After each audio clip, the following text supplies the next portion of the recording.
Everything you thought about Google reviews has changed. So Google has now come out with changing that whole format. Google's going to now penalize you if you are filtering only guests that are giving you 5-star reviews from your Google directory. Okay. And if you become a repeat offender, they said they will deplatform you. So what Google's saying is that you have to do going forward is you must only send review solicitations to all your guests.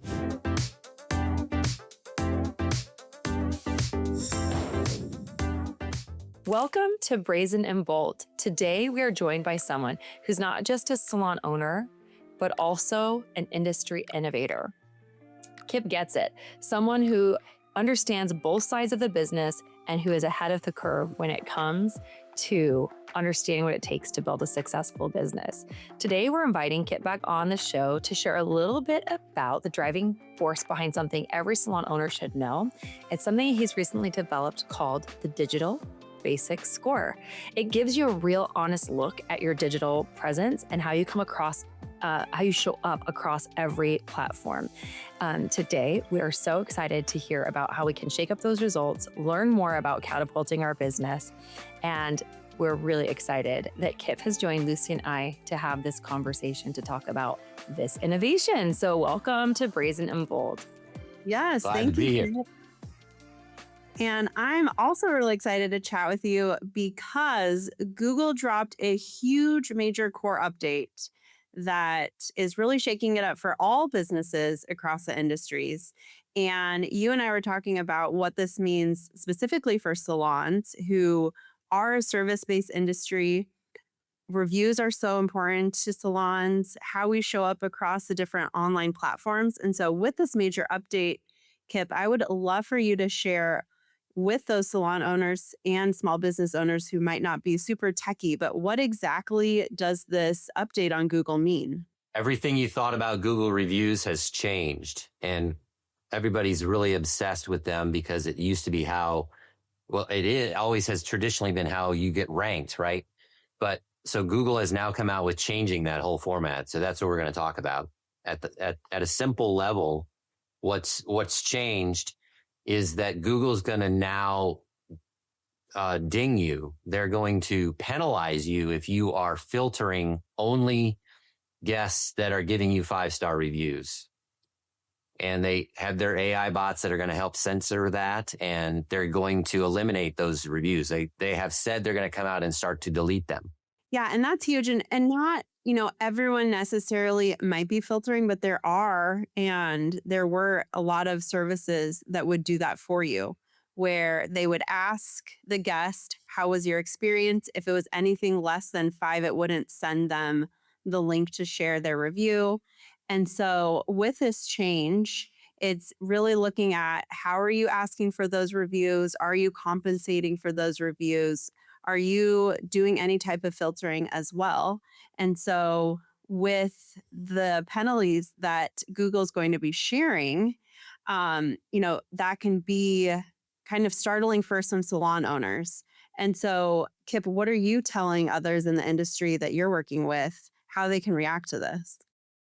But first of all, they got to be aware that this filtering of 5-star reviews. So what we're talking about is like when you ask the guest, are they upset? Are they medium? Are they really happy? And then you're only sending review requests to the people that are super happy, right? So Google says they're going to penalize you for doing that by removing your reviews if you are unusually populate, if your software does that. And I mean, you and I both know that's basically the industry standard is that they filter the reviews in all like POS. Some people call it like an online reputation or reputation management. Yeah. And it's like, oh my gosh, so smart. Now it's so penalized.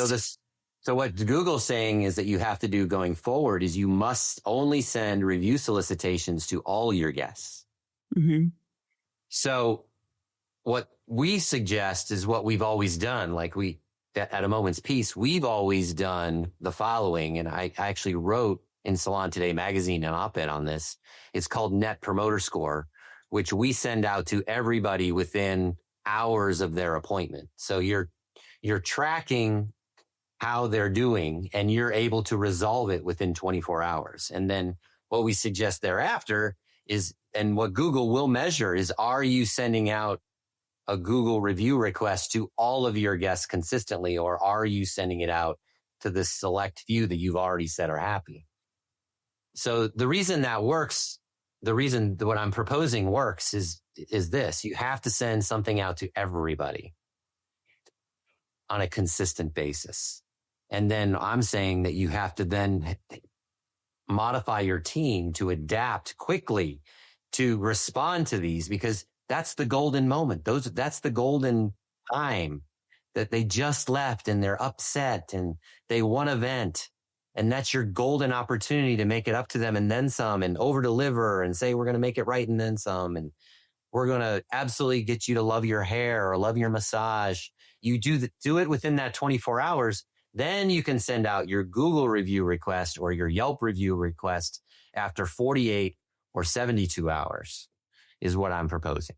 Okay. And for those of you who didn't catch Kip's earlier podcast that we recorded last year, he gives his phone number out to people who are dissatisfied. He actively says, call me. Here's my number. Shoot me a text. How can I make it right?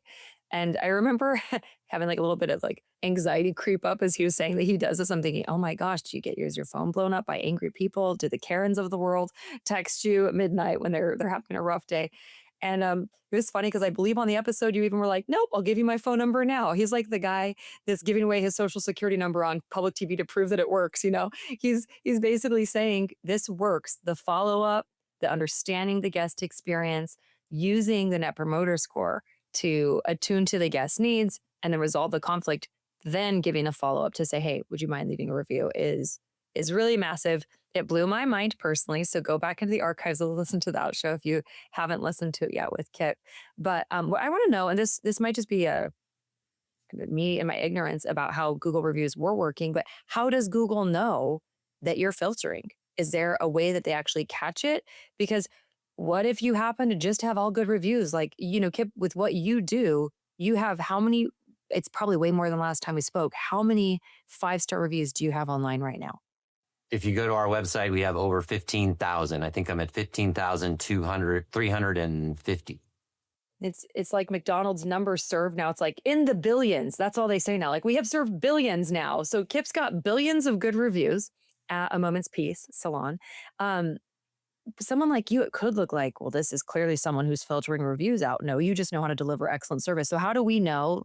How does Google know if people are filtering reviews, or how do we actually wind up getting penalized or fined for that?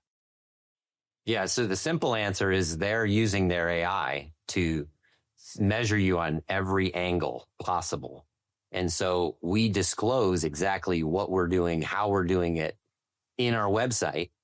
And so Google knows my policy.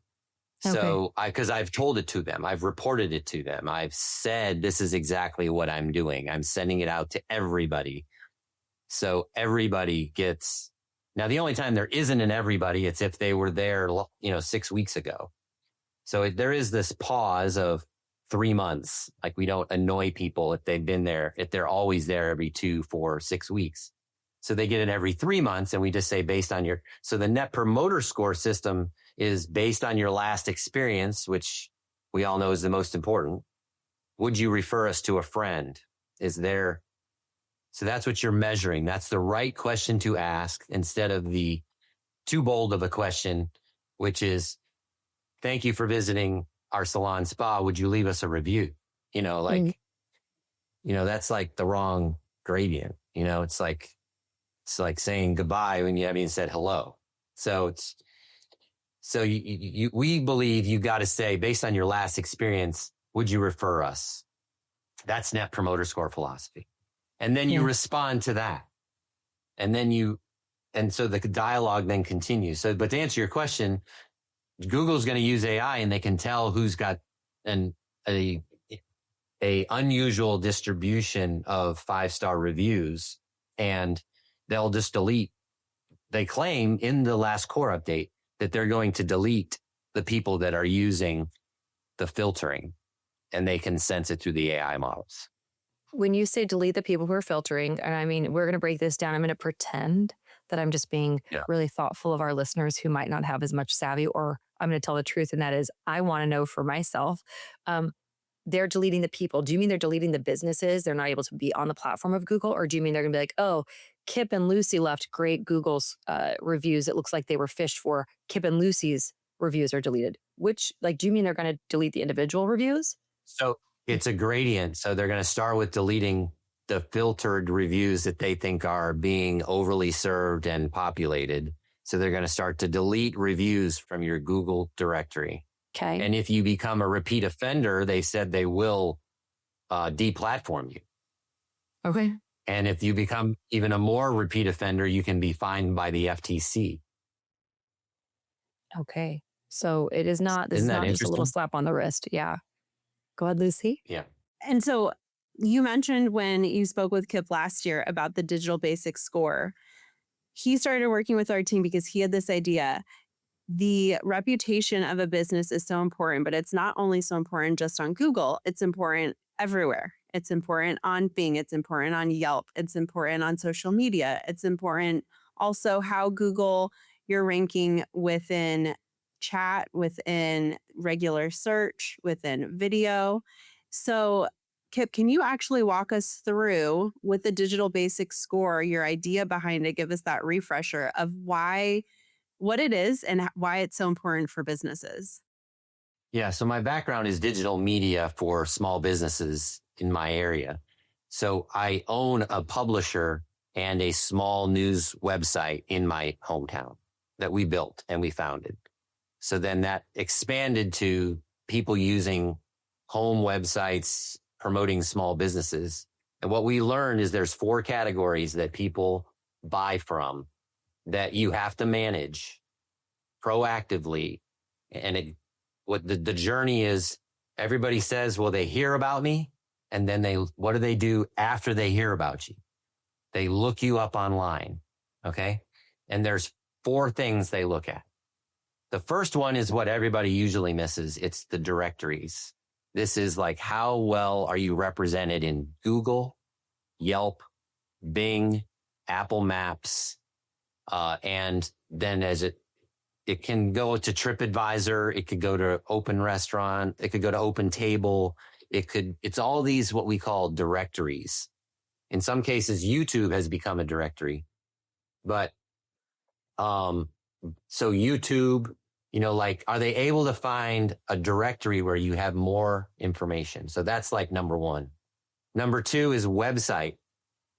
And that's how you manage does your website look reputable? Do you have strong SEO and GEO, which is the spinoff of SEO is what search engine optimization. Now it's generative engine optimization, which is, are you found in AI chatbots? So that's number 2. Number 3 is social media, text messaging, and email.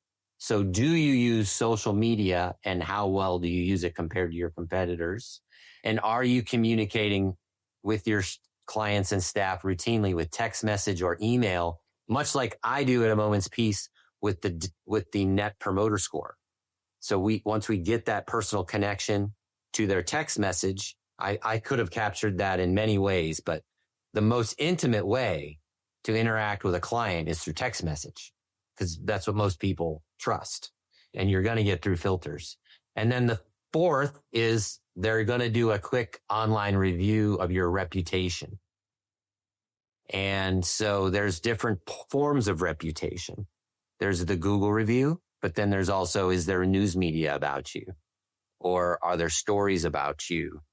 And the ancillary stuff of what's published about you and how to earn positive stuff. And can you overcome a negative thing? So those are what we call digital basics score. And we score you on those 4 fronts. And so we built this engine because we realized that everybody doesn't see themselves from the curb online. They just don't. They don't see themselves. And so with Heather's Salon in Mesa, when we first did this, it showed us that we actually were not registered with Apple Maps.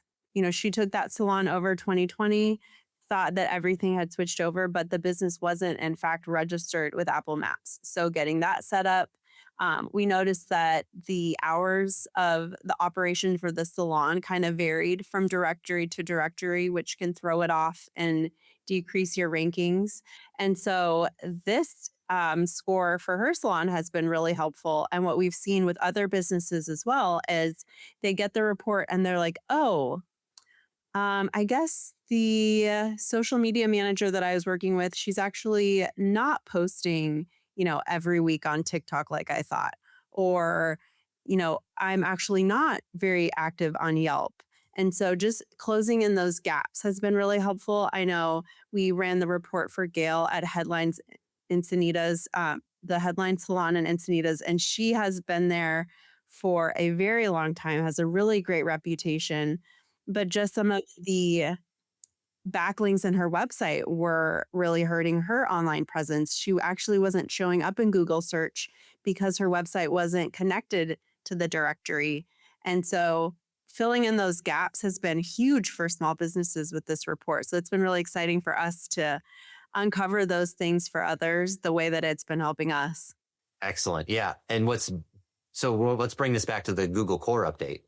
What I Yes. realized happens is the Google Core update then comes out and boom, all the rules change. And Right. what you thought you were doing with your vendor, the goalpost moved.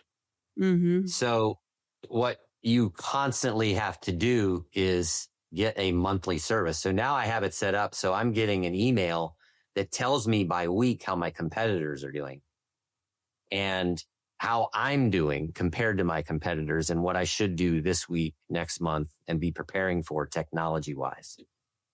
And so that's where I work very closely with you guys because we want to keep your assistance and all of your tech. And then we're responsive to it. And now we have this product that can help us keep ourselves in line with what the major changes are. And we wanted to share it with others. Yeah.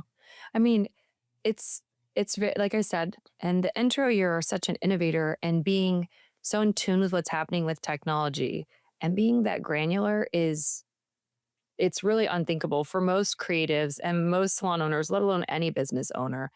That's a high level of attention to detail and keeping your pulse on it. And, as Lucy was referencing a few of our other clients with Spark that have in my own salon included, like I've got Google Maps set up and I've got this set up and I think I'm doing okay. And then realizing, oh, that was a broken link or that didn't go to the right place or that wasn't actually officially claimed or registered.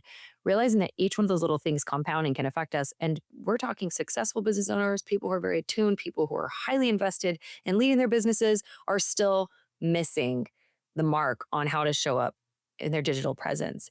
And I think it's compounded. I know it's compounded by the fact that it's changing. It's not like I got to figure it out. Now I'm going to hit maintain and cruise control. It's like, just kidding. You're going to find out next week that that's not going to work anymore. And you got to change a couple words up or you got to now show up on this platform or in this way. And so I think that, this innovation with the digital basic score is really helpful to people who, are just average, normal people who aren't you, but the people who get overwhelmed by all the changes and updates. The person I purchased my salon from, who I love and respect so much, had not advertised. And for anybody listening who's under the age of 45, I'll explain what the yellow pages are. He had not advertised since the yellow pages.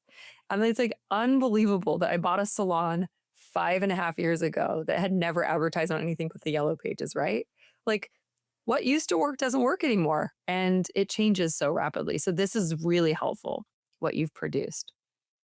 Thank you. Well, what was keep in mind, this was my struggle. Like I was building stuff and then I was like, why isn't that working? And so then I was like, oh, it's because of this update happened or boy, they changed their rules on that. And, so we're all in the same boat and us comparing notes. That's the other kind of beauty of what we put together is we're going to be comparing notes and we're all dealing with various vendors and we're like, is the vendor doing what they're supposed to do? Wouldn't we all love to have a way to just go in and see if the vendor actually did what they said they're doing? And let's be nice about it. Let's just go back home and say, I checked on it and it's not doing it. Can you fix that? And just see what happens and then go back to it next month, and that's the goal. And that's what we've really laid out in Digital Basic Score, is that you have this. My dream is that you are paying a vendor doing it for you, but you have a check. You have a validation of whether it's working or not. You can see the incremental progress. And that's what Digital Basic Score does in the 4 categories. And yeah, so going back to also with the Google update, just some best practices. We now know that you cannot filter. You do need to, talk to your guests that are coming in, and those ones, just having those conversations with the concierge, when they're leaving, and you're having your concierge talk to them about rebooking, and, would you refer us to a friend? Wonderful. There's also online where you can share your experience with us, and then capitalizing on those, whether they're good or bad, learning from the bad ones and getting in touch with them right away, but then also responding to the good ones and responding with keywords. So if they mentioned, I love my haircut, it was so nice and relaxing in the salon, with that response, having it be personable, but also repeat those keywords so that Google sees, okay, 5-star haircut, 5-star hair color. So those things are really well. And then also adding posts to your Google business profile, sharing any promotions that you're having in the salon, any offers, any events, if you're doing even education, highlighting any new offerings that you might have goes a long way as well. And so that, is also taken into account into the Digital Basic Score as well, as how you're being ranked with the Google business profile. So when Kip sent us the article of the changes that Google was making and the penalties that you could face, him and I were just talking about, okay, let's make sure that those keywords are included in those responses. And so I was really excited when we decided to get on here and talk about that, because I think that those are important things that oftentimes businesses might miss when they might think that they're doing it, but there are some best ways to do it as well. Yeah, I think that's a great segue to really point out that much of what we're telling through the Digital Basic Score is what the owner and the manager and the business needs to do, which you should start with, not try to throw it over the fence to your vendor and trust that your vendor's handling it. Because, especially a Google Core update of, oh, by the way, you can't filter only sending people to only review requests to people that are happy. This is a decision that a manager and an owner need to know about. And you need to have that conversation with your point of sale software people and say, how are we going to manage this before it gets to the point where you see on your Google directory that you've lost reviews? Because that will happen. I'm watching it happen month to month. I'm watching my competitors' reviews go away, and I've watched some of mine go away. And I've done it in a proactive way as well. So I don't know, are you getting solicitations from companies that say, I can remove all of those bad reviews? Have you gotten those solicitations? Tons of emails. Yeah. You're getting that all the time, and it just came out of nowhere, right? Like it's come recently, right? Am I right on that? No. So I said to myself, why is that happening? And it's all related to this Google Core update, because they did open the floodgates for you having the ability to go in and look at all your old reviews and be like, they were really unfair to this employee. You just report it. You say it's out of policy and it's unfair to an employee. And now they're more than ever. They're eliminating hundreds of thousands of Google reviews for people when they weren't doing that in the past. They were just there forever, and they were, never really you were never able to delete any Google review ever. But now you are. So they are allowing you to go in there and proactively curate your own data if you feel like I found some where I knew it was not a client at all. It was like an attack from someone else. So what I did is I typed in the name of who the review was from, and then I showed them a screenshot of my POS saying this name doesn't exist in my database. And then they removed that review. So you can start to manage your process of deleting reviews that were unfair. Hey, business owners. Yes, you. I know you're juggling it all: marketing, admin tasks, websites, podcasts, social media. The list never ends. That's where Spark comes in. We're a virtual assistant company built just for small business owners, because once you're able to delegate, we know you'll be able to dominate. Our clients are seeing up to 30% increase in social media engagement and sales, all by letting us handle the behind the scenes work. Not to mention an incredible boost in flexibility, profit, and time. So scan the QR code right now to schedule a free chat with my team. Let's make you efficient AF and help you focus on what you do best: growing and leading your business. And not just that too, I think also another important part, and this, doesn't necessarily have anything to do with online, but is always so helpful for salon owners too, is Heather has a really great strategy that she's implemented within Tantrum to handle those reviews and learn from them, when those less than 5 stars come in. Heather, would you mind just sharing how you and your salon manager learn from those? Yeah. And I think that it goes with our original podcast recording with Kip last year as well, about how do you manage people's negative reviews. We have our Spark assistant thank people for their reviews when they're positive and make some kind of meaningful connection on it, just so that there's a human touch that keeps us active in that platform. And then when we have a 4-star or less review, even if it's 4 stars, like why wasn't it 5 stars, right? We get alerted to it, and we usually reach out to our stylist and just say, tell us a little bit about that appointment with this person. Tell us what the experience was. We always want to understand what our team's perception was. And then we also reach out pretty quickly, as you've discussed, to the guest and ask what their experience was, and to understand more deeply what happened. I've got to be honest with you. Very infrequently do we have reviews that come in that are really negative and general. It might be like, well, the price point was a little high, but I really loved my hair. Or I waited a little longer than usual, but everything else was great. It's never so devastating or bad.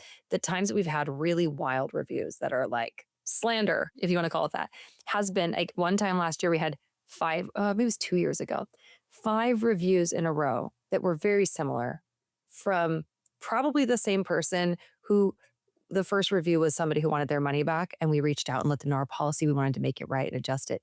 And then since we stayed with our policy and our stated policy and offered to make it right, and they didn't like that solution, we got spam reviews of that kind of thing. So we just responded with, we don't have in our system. Please reach out. We'd love to make it right. I just used it as that. And I don't personally want to remove my negative reviews.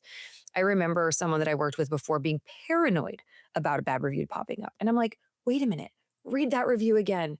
Salon is beautiful. Team is professional. Haircut was amazing. Way too expensive. And I'm like, pin that review at the top of my page, because I want the guests who are reading, like looking through and trying to find their salon, to be like, oh, they know what's going on there, but they're expensive. I want people to know that. I don't want anybody having sticker shock. We have our prices posted. We give a quote before we start the service, but I'm like, let someone looking for a deal not call my salon to book. So I actually think that negative reviews can be a really big benefit. And that might be a little unpopular thing to say. I think how you address it can show how we as a salon, like what we do. Say Lucy left a bad review. Hey, Lucy, we see that you weren't perfectly satisfied with your service, and we want to make it right. We've reached out and left a voicemail. Please contact us at your soonest convenience so we can make it right for you, or whatever thing we might say. That way there's a trail of, this is an unsatisfied guest, and this is how that team at Tantrum handles that dissatisfied person.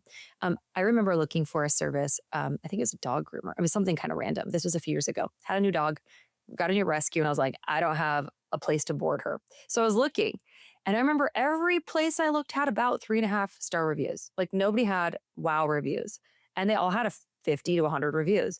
So I actually went on each of the Google reviews and scrolled and looked at what were the negative reviews. Cause I know a Karen when I see one. There's somebody who's just like, man, they didn't get everything for free. And I'm like, yeah, that doesn't count. So I'm good at filtering that as a consumer. And I imagine other consumers who are intelligent will do the same and say, well, they have 105 stars and they have 105 stars. Like, let's look at their reviews. I'm actually more impressed with, and I went with the service provider who handled the negative review with a respectful tone. They were very forward and they were proactive. And I was like, So if something goes wrong with my service there, I trust that they'll make it right. And I actually booked, they all had equal 3.5 star reviews. Nobody was wowing me, but I liked seeing somebody. And I remember one of the others was argumentative. I was so uncomfortable. It wasn't even a big deal, but it was like, we didn't do that. Or, like you could tell the person handling it was not very emotionally mature. And I was like, don't want to do business with that person. So I actually think Right. how a bad review sticks and shows up can be very positive ultimately for a business as long as you're handling it with care. The consumers who might be like, well, they're not going to get it right every time, but they're going to make it right. That to me is very impressive. So I don't know if that's what you were wanting me to share about Lucy, but we tried to be really, really proactive and always then take whatever feedback might have come from the situation and use it as a training and coaching opportunity. Our team member did not stand up to the policy of giving you an estimate before they proceeded, or this thing wasn't communicated about how long that extra service would take. And we stand by the fact that that was our responsibility. Let us make it right. And we'll do that in different ways. But it's a good training opportunity for our team as well. I don't ever get after my team like nobody's in trouble when we get negative feedback. I really do look at it as a really empowering moment and opportunity to coach to Yeah. better. So So And you that you want to also, get more of that. So you want to get more of yeah, that the yeah, way you get more of that is to make it a part of your common practice, design that into your software so that you're soliciting, hey, based on your last experience, how would you refer us? And now you're handling that internally. And so the big difference that I think we're all going to have to go towards is you need that initial touch point of validating client satisfaction before you send out the review. In the old world, it seemed sure. like we were asking for the 5-star review as soon as they left. And there was no like, did you like the service? Mhm. Yeah. Yeah. That's like saying on a first date, can I meet your family? Hey, Yeah. like, you're like on a first, yeah, tell me if I can meet everybody. Like, whoa, hey, let's just see how things are going first. So yeah, it's checking in before asking for feedback. I think that's good. And going back to the online presence too, Heather is my favorite travel buddy. Whenever she orders something, I'm like, just order that for me. I'll meet you at the gym. Like, so, but when we're looking at restaurants, she always looks on Yelp. And I'm like, why are you looking on Yelp? And I'm looking on Google. And so just making sure that your business is showing up everywhere with a great presence is also really important. And so, you know, just thinking about what we're doing with others, not just asking for that Google review, but saying, wherever you spend your time sharing recommendations, please share your experience with us. We're so happy that you loved your time with us. So that's really important as well. No, I'm glad you brought that up because what you got to realize is there's now connections for you to be able to monitor Yelp and monitor your Google business profile in a proactive way. And it's going to tell you what you need to do next to improve your profile. And then the other thing I want to add is this is the biggest thing that's going, in my opinion, this is like the most important thing to understand. You are no longer marketing yourselves necessarily to people. You are now marketing yourselves to AI agents Yeah. looking at you as well. Hmm. So you felt like you were doing a social media post, but you still have to do the other digital basics so that the best clients you have are now using AI agents.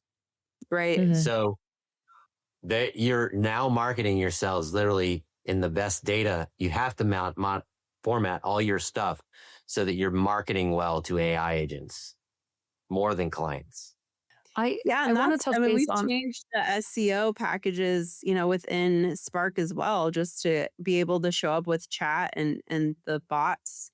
So that's all taking account for. And that's like what you said, the digital basics course, so that you can talk to your vendor that you're investing in to help you with your online presence. And you can use this as a tool to say, oh yeah, are you doing this? How are you combating AI with this? So yeah, great point. Sorry, Heather, what were you saying? No, it's okay. I realize with three people, it's almost like we need like a chess, timer. So it's like, okay, now I don't want to interrupt, but I feel like there's like a slight lag with it. It'll be fine. Everybody's gonna be fine, guys. This is welcome to the real world. Um, we have a couple of our clients as well who like their website looks great. Their website is pretty.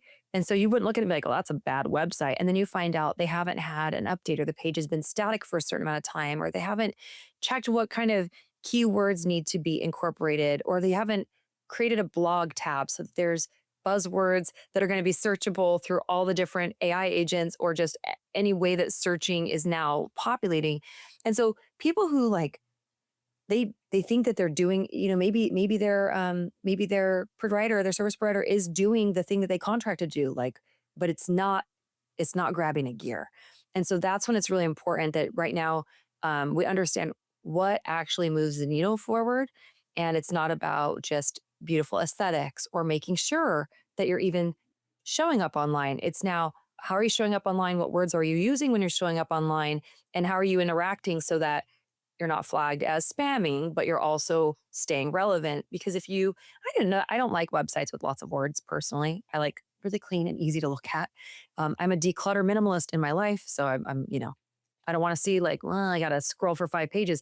And I remember when I was getting feedback on an addition or an edit that we were making to our Spark website, they're like, well, there's not enough words on that. We actually need this word count. I was like, well, I'm really glad I have people who know what the heck they're talking about, besides just me looking at the visual aesthetic of an empty, blank, sweet, clean page, right? Like, it needs to hit a couple of check marks, and it would be unreasonable and nearly impossible for the average person to understand what those need to be. So I think that's when the digital basic score can provide a ton of insight and keep it in almost real time. Nothing's in real time anymore. What I just said is old by the time this is published in 32 seconds. Do you know what I mean? But keeping as quick and current as possible, rather than waiting till all my reviews are gone and I'm like, what happened? And I'm like crawling out of a cave from 30 years too late.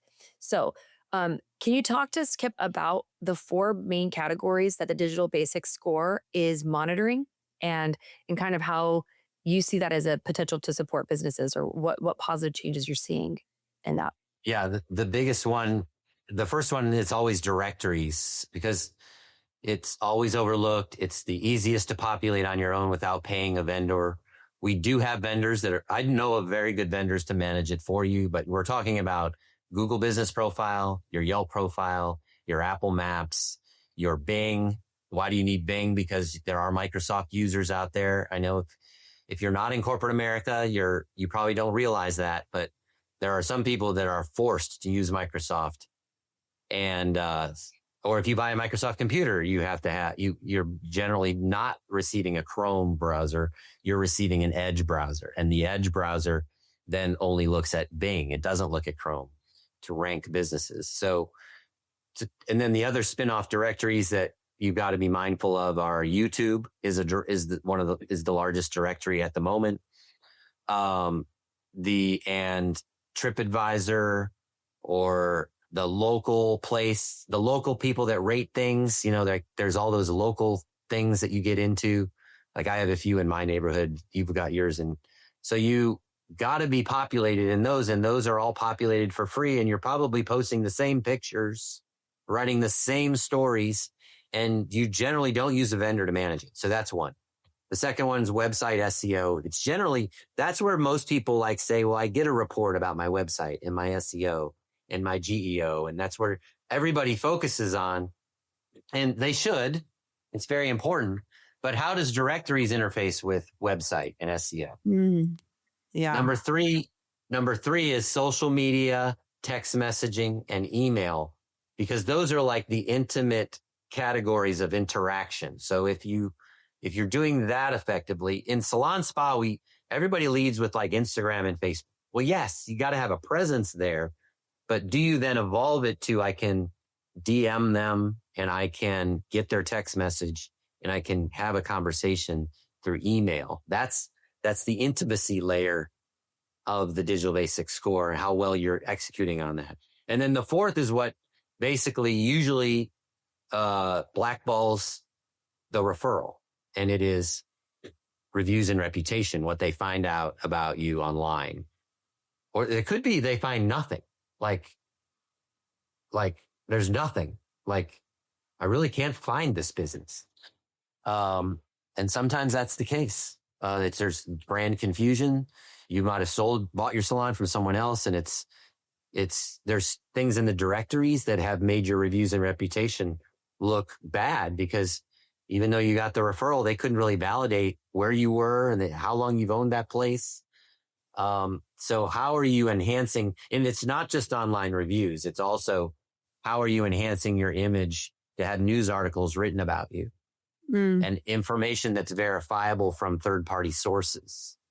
So yeah, those are the 4 categories: directories, SEO, website, social media, text message, email, and then reviews and reputation. How often would you suggest people check into like a pulse on how that's going to really be Well, effective? So like, well, only until recently have I created the score so that you can look at all 4 of those kind of objectively. With the advancements of AI, we've been able to make it available to like people. We used to have to do it very manually, and you would really only do it if you had an agency client. Like when I say agency client, like you're doing the advertising for that person. So you're saying to them, these are all the reasons you're not getting a conversion. These are all the reasons you're not getting as many online bookings as you should be getting.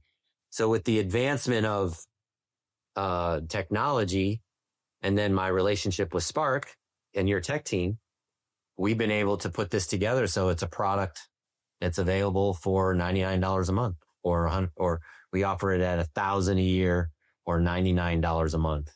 Yeah. And so it's been really great to keep that pulse. To get that monthly is really important. And I was excited when we were able to hop on here again, just because of the main message is do not filter your Google messages. You will get penalized.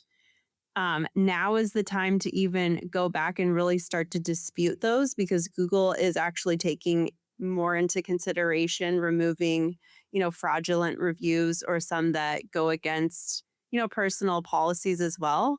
And then it's also really important to know, how are you showing up on directories, and being able to combat with AI, and how all of these directories are now reading your business online.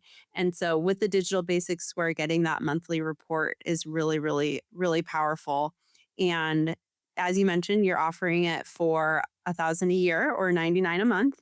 And so we are looking for the first 10 small businesses to sign up, and getting 50 half off that first month is the offer that we'd like to offer those. And what's really cool is that you'll be able to keep a pulse on what's going on with your business monthly, make those changes, see those improvements. And then if something dips, it's most likely going to be something with an AI, new regulation or something that Google or even Bing or Yelp is implementing. And so just staying on top of that is really powerful. Yes. And I'm getting a weekly email too. So you can set it up too with a weekly email where it tells me these are the significant developments. We're going to have an advanced version that will compare you against your 5 competitors that you want to be measured Mm. against. And so you'll get a weekly email that basically says, here's how you're scoring and here's how your 5 competitors did this last week. yeah, and that is so powerful. It's like knowing that you have any of us getting a checkup, annual checkup or semi-annual checkup. It's just what you do to keep your health going, keep your health in check, to make sure that everything's going okay and nothing weird's developing. If you get your labs done and check in. Do I sound like I'm middle aged? Because yes, I do that. But the idea is, if you have something that shows up as like this is an area of concern, your cholesterol's too high, or in my case, it's too low, which is random. You've got to start keeping a pulse on it and making sure that you're monitoring it so that the other systems don't get disrupted. And this is very similar to a business. Finding out that, like, oh, I'm inclined towards hypertension. That's great to know. But if you don't check in and make sure you're keeping the things that need to be in check, you wind up having some really big problems down the road. And so we don't want listeners or our friends in the industry to wait until half their reviews are wiped out, or until they're not tracking on the metrics of SEO, GEO, and all the other ways that we need to show up online. So staying on the forefront of it. And you've made it digestible and easy as a snapshot, where we don't have to dig or chase 5 or 10 different vendors to make sure things are happening. We get a report.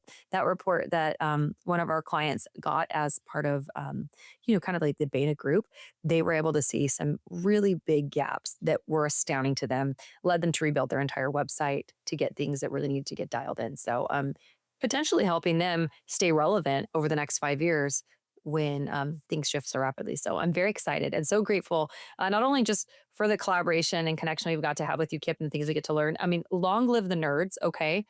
Everybody needs somebody who's techie, who's innovative. And if you don't know Kip, something that I just really respect and adore about you, and it probably drives maybe your family crazy, but I respect it, is like your brain's not stopping. Ideas are coming to you, and you're like, what about this? And I'm wondering about that. And I bet if I tried this, this could solve that problem. And I think the world needs more people who are able to look at things that start to build and accumulate and overwhelm, and then start coming up with ideas and solutions and questions to be answered on that. So I think it's such a cool quality in a human. And I'm grateful to know you as a human and a friend in this industry, Kip. So thank you for sharing your time with us today. Back at you. Well, our industry is so good at just creating great connection and relationship. Mhm. So I value the connection to, what we do and how we do it. And, that, so because it's just it's what life's all about. It's those connections we make and the relationships we build. So thank you. Back at you. Thank you, guys. And in the show notes and the little how do we find Kip and what do we do? First of all, listen to our first episode that we did with him. Get his phone number. Just shoot him a text and be like, hey, Kip, want to pick your brain. But actually, we will link where you can find Kip, where you can learn more about the Digital Basics score and participate in that offer if you want to get your first score at half off so that you can get more information. And you'll see Kip around. He is definitely a staple in a lot of the industry events. And this is not the first or last you'll hear of him for sure. Like you mentioned, you've got your Salon Today, piece that you put out. So just keep looking for the great information and following what A Moment's Piece is doing, because Kip is leading in that way with his team. So thank you both. And thank you, Lucy, for co-hosting with me. Lucy's hosted a few episodes for me or with other people. And so it's really nice to actually be able to do this with Lucy. Yeah, this is so fun. Fearless COO with Spark. So thank you guys so much. And hopefully the listeners have enjoyed as much as we've enjoyed this conversation. What I'm most interested in is hearing from people about like how it's helping them. Like what's the problem they're having? I bet I'm frustrated with my vendor or like, what is it I'm missing? That's what I'm most interested in hearing from people. Like, this is what I'm struggling with. Yeah. And it's not a regular SEO report. And so I think that's something to share is you might think you're getting an SEO report and you are, but this is the directories across the platform. So yeah, it's online presence is something that I'm really passionate about. And I love the tool that Kip has created with our team. And so, with this update with Google, I was excited to talk to you guys about it. So thank you. I'm glad you mentioned that, because a lot of people think they're getting a website report, and that's not what they're getting. Yes. You are getting that from your website vendor. You are getting that from your SEO vendor. That's what they're touting about, that Google changed this, that, or no, we're talking about directory management. We're talking about, yes, the SEO website area, but then we're also talking about how you utilize social media, text messaging, and email, and then how you're managing your review and reputation in a proactive manner. So it's 4 levels instead of that one, just like you said, Lucy. That's very important to know. Yeah. Okay, awesome. Great. Thanks, guys. All right, until the next innovation that Kip comes up with and we interview him again, this is Brazen and Bold. Kip and Lucy, thanks for joining me. We are signing off.